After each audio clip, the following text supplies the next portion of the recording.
پاکستان اور IMF کے درمیان تکنیکی سطح کے مذاکرات کا پہلا سیشن مکمل ہو گیا ہے۔ آج FBR اور وزارت خزانہ کے حکام سے بھی مذاکرات ہوں گے۔ تفصیلات کے مطابق پاکستان اور IMF جائزہ مشن کے درمیان تکنیکی سطح کے مذاکرات کا پہلا سیشن مکمل ہو گیا ہے، جبکہ دوسرا سیشن جاری ہے۔ ذرائع کے مطابق IMF نے اخراجات میں کمی کے لیے رائٹ سائزنگ اقدامات پر عمل درآمد کا مطالبہ کیا ہے اور آئندہ سہ ماہی میں ریونیو شارٹ فال پورا کرنے کے لیے جامع پلان بھی طلب کر لیا ہے۔ IMF نے واضح کیا ہے کہ ریونیو شارٹ فال کے لیے کوئی گنجائش نہیں اور حکومت کو آئندہ سہ ماہی میں 300 ارب روپے کا شارٹ فال پورا کرنا ہوگا۔ اس حوالے سے FBR کو کمپلائنس رسک مینجمنٹ اور رسک امپروومنٹ پلان کے تحت اقدامات کرنے کی ہدایت دی گئی ہے۔ IMF کو بڑے شہروں میں ٹیکس نیٹ سے باہر بڑے ریٹیلرز پر بریفنگ دی گئی، جبکہ IMF نے اسلام آباد، کراچی، لاہور میں ہائی رسک کیسز میں ریکوری کی ہدایت کی ہے تاکہ ہائی رسک کیسز سے ریکوری سے ریونیو شارٹ فال پورا کیا جائے۔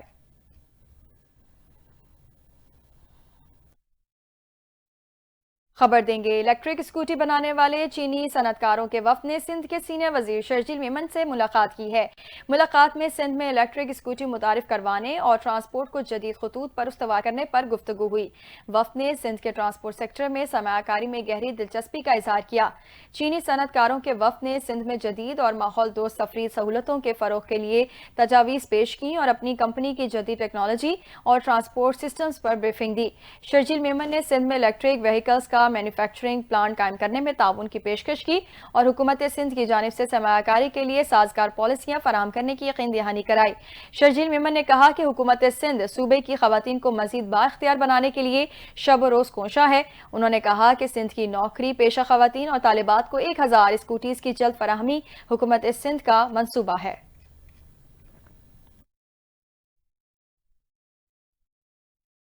دوسری جانب وزیر اعلیٰ پنجاب مریم نواز بے گھر افراد کو چھت فراہم کرنے کے عزم پر قائم ہے۔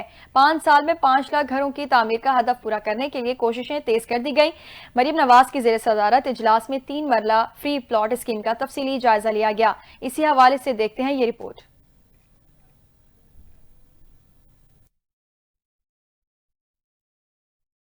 وزیر اعلیٰ پنجاب مریم نواز کی زیر صدارت خصوصی اجلاس میں 3 مرلہ فری پلاٹ اسکیم کے امور کا تفصیلی جائزہ لیا گیا۔ Punjab housing and town planning agency بھاٹا کے DG نے اجلاس میں بریفنگ دی۔ وزیر اعلیٰ مریم نواز نے بھاٹا کو مارچ تک اسکیم کے اہداف مکمل کرنے کی ہدایت دی۔ اجلاس میں فری پلاٹ حاصل کرنے والے افراد کو گھر بنانے کے لیے قرض فراہم کرنے کے امکانات پر بھی غور کیا گیا۔ وزیر اعلیٰ نے 19 اضلاع میں بھاٹا کی سابقہ 23 ہاؤسنگ اسکیموں کی بحالی اور بہتری کا حکم دیا، جبکہ فنڈز کی فراہمی کے لیے بھی فوری اقدامات کی ہدایت دی۔ اجلاس میں بریفنگ دی گئی کہ اپنی چھت اپنا گھر پروگرام کے تحت قرضوں کی واپسی کا تناسب 100% ہے، جبکہ 900-661 مکانات زیر تکمیل ہیں۔ مریم نواز شریف نے کہا کہ بے گھر عوام کے لیے چھت فراہم کرنا حکومت کی اولین ترجیح ہے اور اپنی چھت اپنا گھر پروگرام کے تحت لوگوں کے خوابوں کو حقیقت بنتا دیکھ کر خوشی ہوتی ہے۔ انہوں نے اس عزم کا اظہار کیا کہ آئندہ 5 سال میں 5 لاکھ گھروں کی تعمیر کا ہدف مکمل کیا جائے گا۔ اور یہاں خبر دیں گے، سیکیورٹی فورسز نے بنو کینٹ پر فتنہ الخوارج کا دہشت گردی کا حملہ ناکام بناتے ہوئے 6 خوارج کو جہنم واصل کر دیا ہے۔ سیکیورٹی ذرائع کے مطابق دہشت گردوں نے بنو کینٹ میں داخل ہونے کی ناکام کوشش کی۔ دہشت گردوں نے بارود سے لدی 2 گاڑیاں بنو کینٹ کی دیوار سے ٹکرا دیں۔ خوارج نے بازار میں رش اور سیکیورٹی فورسز کی کارروائی ہونے سے گاڑیاں گھبراہٹ میں دیوار سے ٹکرائیں۔ ذرائع نے بتایا کہ دہشت گردوں کی بارود سے بھری گاڑیوں کے دھماکے سے قریبی مسجد بھی شہید ہو گئی۔ دھماکے سے قریبی گھر کی چھت گرنے سے 9 شہری شہید اور 16 زخمی ہونے کے اطلاعات ہیں۔ سیکیورٹی ذرائع کا کہنا ہے کہ مختلف انٹری پوائنٹس پر موجود سیکیورٹی عملے نے 6 خوارج کو جہنم واصل کر دیا، باقی خارجی دہشت گردوں کو محصور کر لیا گیا ہے۔ ذرائع نے مزید کہا کہ افطار کے وقت معصوم شہریوں اور مسجد کو نشانہ بنایا گیا۔ حملہ اس بات کی غمازی کرتا ہے کہ خارجیوں کو اسلام سے کوئی تعلق نہیں۔ فورسز کا تمام خوارج کے خلاف کلین اپ آپریشن جاری ہے۔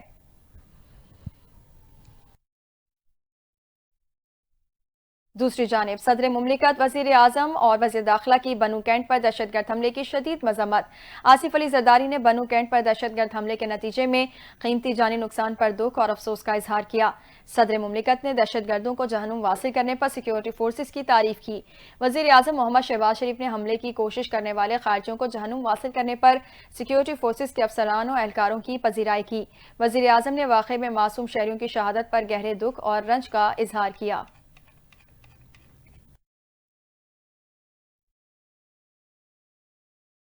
گورنر خیبر پختونخوا فیصل کریم کنڈی نے صوبے میں رمضان المبارک کے دوران لوڈ شیڈنگ کے معاملے پر وزیر اعظم کو خط لکھ دیا ہے۔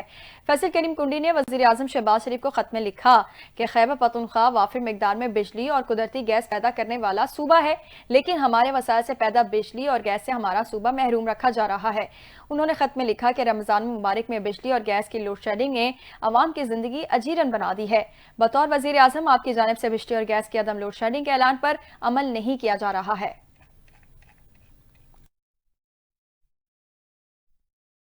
کراچی کے علاقے ڈاکس فشری کے قریب کمپنی میں مبینہ گیس کا اخراج، متعدد افراد بے ہوش ہو گئے۔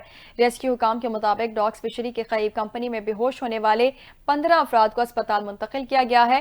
ڈی ایس پی ڈاکس نے بتایا کہ گیس لیکیج سے متاثرہ 12 افراد کو سول اسپتال جبکہ 3 افراد کو کتیانہ میمن اسپتال منتقل کر دیا گیا ہے۔ ڈی ایس پی ڈاکس ارشد آفریدی میڈیا سے گفتگو کرتے ہوئے کہا کہ زیر علاج تمام افراد کی حالت خطرے سے باہر ہے۔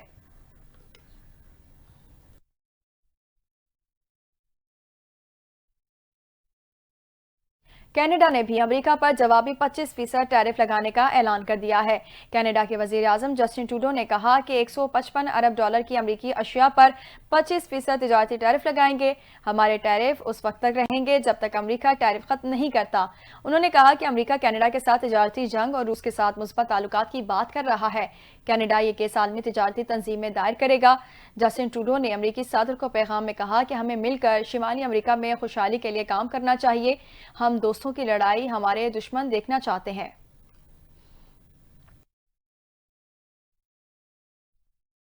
دوسری جانب امریکی صدر ڈونلڈ ٹرمپ نے امریکہ پر ٹیکسز لگانے والے ممالک پر جوابی ٹیکس لگانے کا اعلان کر دیا۔ خبردار کیا، کینیڈا کو سبسڈی دیتے ہیں، اب ایسا نہیں ہوگا۔ امریکہ میں چیزیں نہیں تیار کریں گے تو ٹیرف دینا پڑے گا۔ ٹرمپ کا مزید کیا کہنا تھا، جانتے ہیں اس رپورٹ میں۔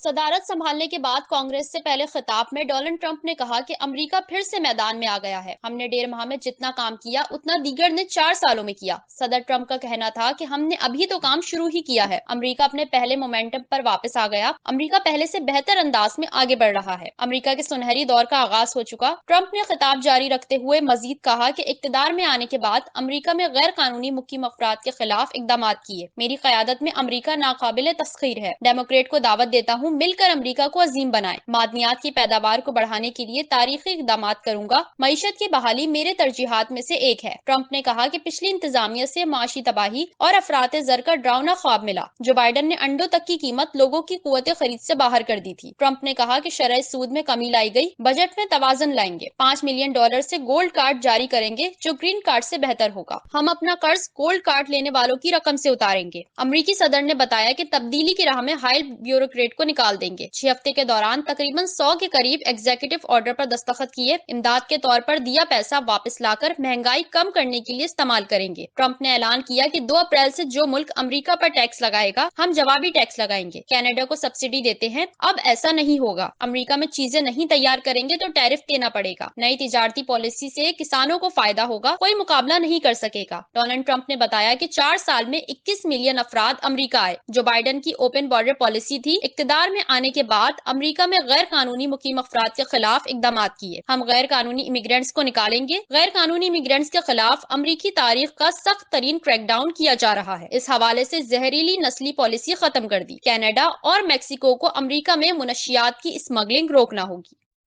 خبر دیں گے، عرب رہنماؤں نے غزہ کی تعمیر نو سے متعلق مصر کے منصوبے کو منظور کر لیا ہے۔ مصر کے دارالحکومت قاہرہ میں عرب لیگ کا اجلاس ہوا جس میں مصر، سعودی عرب، قطر، اردن اور شام سمیت دیگر عرب ممالک، اقوام متحدہ کے سربراہ، صدر یورپی یونین، اسلامی تعاون تنظیم کے سیکریٹری جنرل شریک ہوئے۔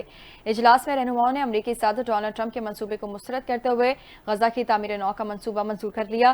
عرب رہنماؤں نے فلسطینیوں کو ان کی سرزمین سے بے گھر کرنے کی کسی بھی کوشش کو مسترد کرتے ہوئے کہا کہ اس سے علاقائی امن کو خطرہ ہے۔ مصر کی جانب سے غزہ کے حوالے سے پیش کیے گئے 53 ارب ڈالر کے مجوزہ 5 سالہ منصوبے میں لاکھوں گھر، تجارتی بندرگاہ اور ایئرپورٹ کی تعمیر شامل ہے۔ خبر رساں اداروں کے مطابق مصر کے منصوبے میں فلسطینی علاقوں میں انتخابات اور 2 ریاستی حل کی کوششیں بھی شامل ہیں۔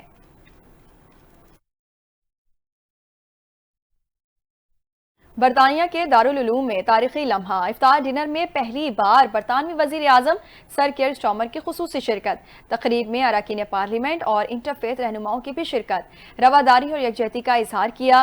سر کیئر اسٹارمر کا غزہ کے متاثرین تک امداد پہنچانے کے عزم کا اعادہ۔ مزید جانتے ہیں اس رپورٹ میں۔ برطانیہ کی تاریخ میں پہلی بار وزیر اعظم سر کیئر اسٹارمر نے دارالعلوم میں ہونے والے افطار ڈنر میں شرکت کی، جہاں انہوں نے برطانوی مسلم کمیونٹی کے ساتھ یکجہتی کا اظہار کیا۔ یہ افطار ڈنر آل پارٹی پارلیمانی گروپ برائے برطانوی مسلمان کی میزبانی میں منعقد کیا گیا۔ اس تقریب میں اراکین پارلیمنٹ، انٹرفیتھ رہنما اور دیگر اہم شخصیات نے بھی شرکت کی۔ تقریب کا آغاز تلاوت قرآن پاک سے ہوا، جس کے بعد رمضان کی فضیلت اور اس کے معاشرتی اثرات پر روشنی ڈالی گئی۔ برطانوی وزیر اعظم نے غزہ جنگ کے دوران مسلمانوں کو درپیش مشکلات کا ذکر کرتے ہوئے کہا کہ وہ جانتے ہیں کہ برطانوی مسلم کمیونٹی کس قدر حساس وقت سے گزر رہی ہے۔ انہوں نے مزید کہا کہ وہ غزہ کے متاثرین تک امداد پہنچانے کے لیے ہر ممکن کوشش کر رہے ہیں۔ وزیر اعظم اسٹارمر نے برطانوی مسلم کمیونٹی کی خدمات کو سراہا اور کہا کہ وہ سماجی اور فلاحی کاموں میں بہترین کردار ادا کر رہے ہیں۔ یہ برطانیہ کی سیاسی تاریخ میں ایک اہم موقع ہے، جہاں حکومتی سطح پر مسلمانوں کے مذہبی تہواروں کو تسلیم کیا جا رہا ہے۔ کھیلوں کی دنیا سے خبر دیں گے۔ دبئی میں شیڈول آئی سی سی چیمپئنز ٹرافی فائنل کی ٹکٹوں کی فروخت شروع کر دی گئی ہے۔ فائنل میچ کی کم سے کم ٹکٹ 250 درہم رکھی گئی ہے۔ شائقین آئی سی سی چیمپئنز ٹرافی کی آفیشیل ویب سائٹ سے آن لائن ٹکٹ حاصل کر سکتے ہیں۔ چیمپئنز ٹرافی 2025 کے پہلے سیمی فائنل میں بھارت نے دلچسپ مقابلے کے بعد آسٹریلیا کو شکست دے کر فائنل کے لیے کوالیفائی کیا تھا۔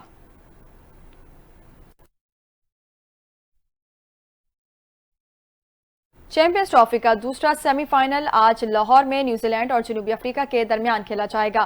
دونوں ٹیموں نے میچ کے لیے تیاریوں کو حتمی شکل دے دی۔ سیمی فائنل سے قبل نیوزی لینڈ اور جنوبی افریقہ نے الگ الگ اوقات میں قذافی اسٹیڈیم میں ٹریننگ کی۔ نیوزی لینڈ کی ٹیم کے کھلاڑیوں نے وارم اپ سے سیشن کا آغاز کیا اور پھر فیلڈنگ ڈرلز کی۔ نیٹس پر بیٹرز اور بولرز نے خوب مشقیں کی۔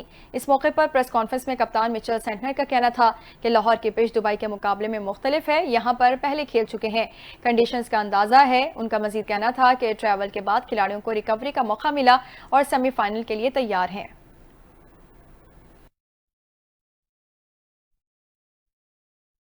آئی سی سی چیمپئنز ٹرافی کے پہلے سیمی فائنل میں بھارت آسٹریلیا کو 4 وکٹوں سے شکست دے کر فائنل میں پہنچ گیا ہے۔ دبئی میں کھیلے گئے ایونٹ کے ناک آؤٹ مقابلے میں بھارت نے 265 رنز کا ہدف 49ویں اوور میں 6 وکٹوں کے نقصان پر حاصل کیا۔ بھارت کی جانب سے وراٹ کوہلی 84 رنز بنا کر نمایاں رہے۔ شریاس ایئر 45، ہاردک پانڈیا 28، کپتان روہت شرما 28، اکشر پٹیل 27 اور شبمن گل 8 رنز بنا کر آؤٹ ہوئے۔ کے ایل راہل 42 اور رویندر جڈیجا 2 رنز بنا کر ناٹ آؤٹ پویلین لوٹے۔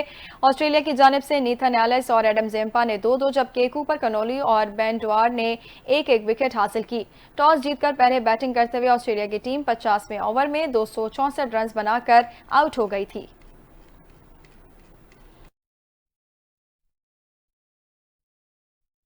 موسم کا احوال شامل کریں گے۔ ملک بھر میں جاتی سردی ایک بار پھر لوٹ آئی ہے۔